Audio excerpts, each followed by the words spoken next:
Sa ating latest satellite animation, yung bagyo nga sa labas ng ating Philippine Area of Responsibility na may international name na si Typhoon Bualoy o yung dating si Bagyong Opong ay palandfall na nga dito sa may Vietnam at hindi na nga nakaka-apekto sa alinmang bahagi ng ating bansa. Kung mapapansin din natin, hinahatak nito yung southwest monsoon o hanging habagat, kaya naman wala ding epekto yung habagat sa alinmang bahagi ng ating bansa.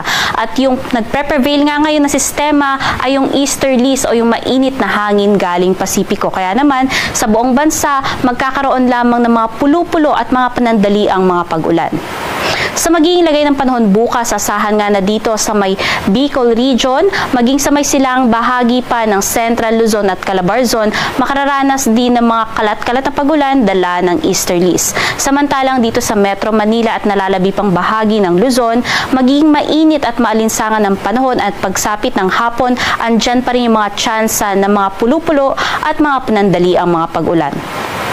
Ang temperatura nga ay may kainitan at maaari pang pumalo 33 degrees Celsius dito sa may Tuguegarao at 34 degrees Celsius dito sa may Lawag. Samantalang sa Metro Manila aabot mula 24 hanggang 31 degrees Celsius.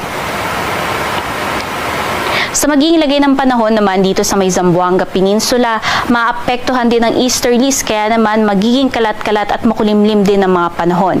At sa nalalabing bahagi pa ng Palawan, maging sa Visayas at nalalabing pang bahagi ng Mindanao, magiging bahagyang maulap sa umaga, ngunit pagsapit ng hapon, mas magiging maulap na ang kalangitan at mayroon ng tsansa din ng mga pulo-pulo at mga panandali ang mga pag-ulan, lalong-lalo na sa hapon hanggang gabi.